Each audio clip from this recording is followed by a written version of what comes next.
Magandang umaga sa inyong lahat. Ako si Nerd at ito ang True Crime Asia. May mga kaso na hindi nalulutas. May mga kwento na hindi dapat kalimutan. Ito ang krimen sa Asia, kung saan ang katotohanan ay kasing dilim ng gabi. Tara at ating alamin ang mga kwento sa likod nito. Sa isang tahimik na subdivision sa Bacoor, Cavite, matatagpuan ang isang bahay na puno ng mga alaala. Dito nakatira dati si Mateo Reyes, isang seaman at ang kanyang pamilya. Ngunit isang trahedya ang nagmarka sa lugar na ito. Isang kwento ng pag-ibig at pagtataksil at paghihiganti na nagwakas sa isang madugong pagpatay. Ayon sa matandang nagngangalang Susan, masasabi kong mabuting pamilya sila. Si Mateo, tahimik na tao yan. Kapag nagbabakasyon yan, laging nasa bahay lang. Nag-aayos ng mga sirang gamit. Minsan, kalaro niya ang kanyang anak na si June. Si Elena naman, napakagandang babae. Masigla, pero ng mga huling buwan, napansin kong may pagbabago. Madalas silang mag-away, mag-asawa. Naririnig ko ang mga sigawan gabi-gabi. Si Mateo Reyes, 34 na taong gulang, ay naging isang seaman sa loob ng 8 taon. Nagsimula siya sa kanyang karera bilang isang ordinaryong tauhan at nagsikap para sa mas mataas na posisyon. Lahat ng kanyang sakripisyo ay para sa kanyang pamilya. Ayon sa kanyang kapatid na si Michelle, laging proud daw ang kanyang kuya sa kanyang pamilya. Kahit malayo, palagi siyang nagvi-video call. Binibigay lahat ng luho kay Elena at hindi pinababayaan ng kanilang anak na si June. Nang sumabog ang isang balita na malaman niyang may iba na ang kanyang asawa, parang nabali ang mundo niya. Sabi pa niya sa kanyang kapatid, "Mitch, paano nangyari yon? Akala ko ay okay lang kami." Noong taong 2023, habang nasa gitna ng karagatan si Mateo, nagsimulang magbago ang lahat. Napansin niya ang pagiging malayo at malamig ng kanyang asawang si Elena tuwing nagkakaroon sila ng video call. Ika-15 ng Nobyembre, taong 2023. 2 araw na di na sumasagot si Elena sa mga tawag niya. Sabi niya may meeting daw. Ngunit ang nakakapagtaka, bakit gabi-gabi na lang ay nasa meeting siya? Ika-3 ng Disyembre, taong 2023. Nakita niya sa social media ni Elena, may bagong reel siya. Napatanong siya sa isip kung magkano yun. Dahil ilang araw lang ang lumipas, nabanggit sa kanya ng kanyang asawa na titipiran ng pera. Lalo na't magpapasko. Ayon sa kaibigan ni Elena na kanyang kaopisina na naganggalang Maria, alam ko na may problema sila. Sabi nito, ang tinutukoy niya ay si Mateo. Pero hindi niya raw inakala na aabot sa ganun. Minsan daw kasi umiiyak si Elena sa opisina. Sabi pa niya, nahihirapan daw siyang mag-isa. Mahirap daw maging solo na parent habang wala ang asawa. Doon na pumasok si Ramon. Si Ramon Garcia, 36 na taong gulang, ay isang business consultant na nakatira sa Maynila. Naging malapit ito kay Elena sa isang proyekto sa kanilang kumpanya. Noong Enero taong 2024, umuwi si Mateo para sa kanyang 2 buwang bakasyon.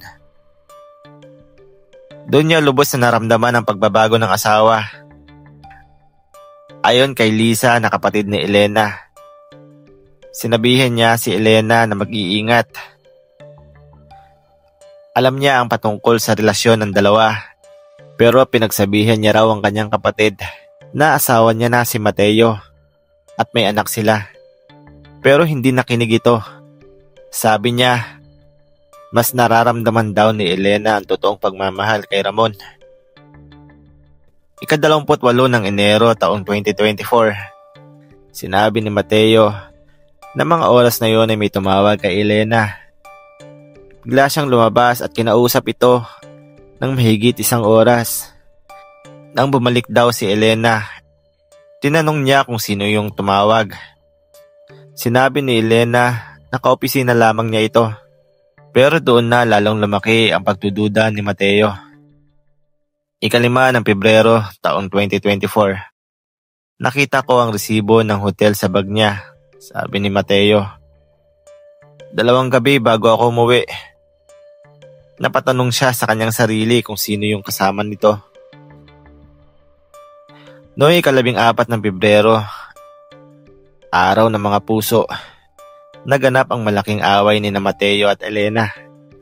Natuklasan ni Mateo ang katotohanan. Ayon sa pagsasalaysay, tinanong ni Mateo kung sino si Ramon. Bakit may mga mensahe sila at tinatawag pa nitong mahal ang kanyang asawa? Ngunit ayon sa sagot ni Elena, ay wala lang yun at isa lamang kaibigan. Napatanong si Mateo, kung kaibigan lamang yun, bakit ang dalas nilang nagkikita sa kondo? Bakit may mga resibo ng hotel na nakita si Mateo? Doon ay hindi na kinaya ni Elena ang pagsisinungaling. Sinabi nito na oo, na may relasyon silang dalawa. At sinabi pa nito kay Mateo na mas naiintindihan siya ng kanyang kalaguyo kaysa sa kanyang sariling asawa. Sinabi pa nito na laging wala naman ang asawa niya. Pakiramdam niya ay para mag-isa lamang siya na nagpapalaki sa kanyang anak. Ayon sa police report, ng araw na iyon, nagkaroon ng pisikalan sa pag-aaway. Sinampal ni Mateo si Elena at ito ang naging huling gabi na magkasama sila sa iisang bubong. Ayon sa nanay ni Elena na si Teresa, ika-15 ng umaga ng Pebrero, pumunta sa kanila si Elena. Umiiyak, may pasa sa muka. Sabi niya ay aalis daw muna siya at iniiwan ng kanyang anak na si June sa kanyang ina. Pinigilan pa siya ng kanyang ina at pinayuhan na pag-usapan na lamang nila ng mag-asawa. Pero nagmatigas si Elena at tumalis. Lumipat si Elena sa kondominium ni Ramon sa Pasay. Doon siya nanirahan ng 3 araw. Samantala, si Mateo ay napuno ng galit sa pangungulila. Ika-16 ng Pebrero taong 2024, 3 araw nang wala si Elena. Si June palaging umiiyak, hinahanap ang nanay niya. Ika-17 ng Pebrero taong 2024, nalaman ni Mateo na nandoon si Elena sa kondo ng lalaki. Noong mga araw na iyon, napagdesisyonan daw ni Mateo na bumili ng ice pick. Sinabi pa nito na kung hindi niya maibabalik ang kanyang asawa, wala nang makakakuha sa babaeng ito. Noong ika-18 ng Pebrero taong 2024, ganap na 7:00 ng gabi, pumunta si Mateo sa kondominium ni Ramon sa Pasay. Dala-dala niya ang isang ice pick at tanggalit na umaapaw. Ayon kay P.O.3 Rodriguez, ayon sa mga testigo, pumunta raw si Mateo sa kondo at kumatok. Nang buksan ni Elena, pumasok siya at nagsimula ng away. May narinig na mga sigawan, tapos mga hiyawan. Bumaba ang lalaking si Ramon.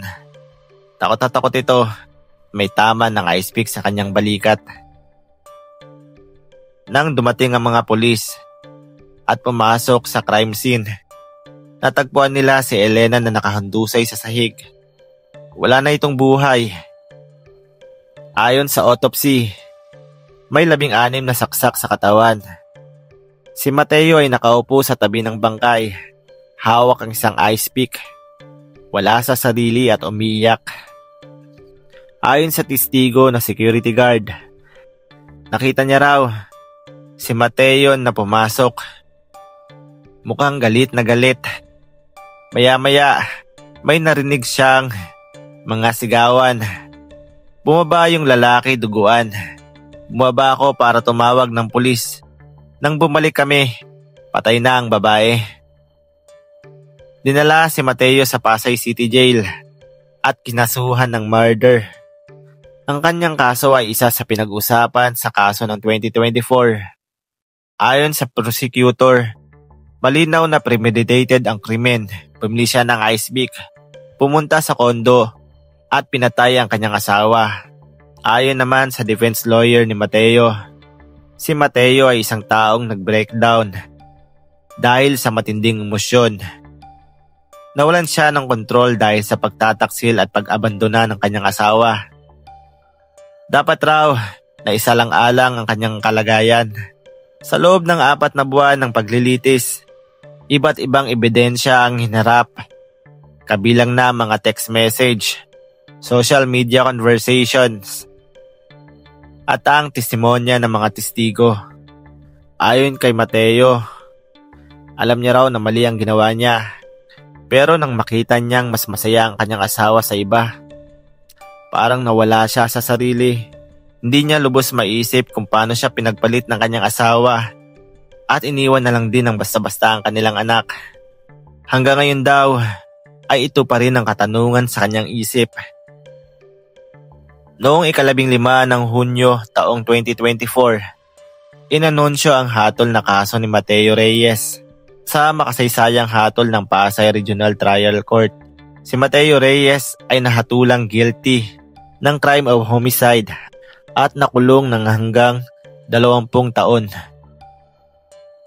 Ayon sa hukom, kahit na anong dahilan, walang karapatan ng sinumang kumitil ng buhay ng kapwa. Sinabi nitong naiintindihan niya ang sitwasyon ni Mateo Reyes, ngunit hindi ito maaaring gawing dahilan para pumatay. Dapat niyang pagdusahan ang kanyang ginawa. Kasalukuyang naghihirap si Mateo sa New Bilibid Prison. Samantala si June ay naninirahan sa lula niya sa Cavite. Ayon sa huling panayam kay Reyes, pinagsisisihan niya ang kanyang pagkakasala. Araw-araw niyang pinagdarasal si Elena. Humihingi siya ng kapatawaran. Kay June na kanyang anak ay humihingi din siya ng tawad. Dahil sa kanyang desisyon, ay lalong hindi niya nakasama ang kanyang anak. Hiniling pa nito na paglaki sana ng kanyang anak ay maintindihan siya kung bakit niya nagawa iyon. Sinabi niyang mahal na mahal niya ang kanyang asawa at ang kanyang anak. Ngunit nanghihinayang dahil nasira ang lahat. Ayon sa nanay ni Elena, naiintindihan niya ang nararamdaman ni Mateo. Sa kabila na ito ang pumatay sa kanyang anak, alam niya ang pagkakamali ni Elena. Pero ang kanilang anak na si June ang nahihirapan. Wala nang ina, wala ring ama. Sana matuto ang mga tao sa nangyari. Ang pagtataksil at karahasan ay walang pupuntahan kundi kabiguan. Ang kwento ni Mateo at Elena ay isang paalala sa atin. Ang pag-aasawa ay isang sagradong pangako na nangangailangan ng pagsisikap at maayos na komunikasyon.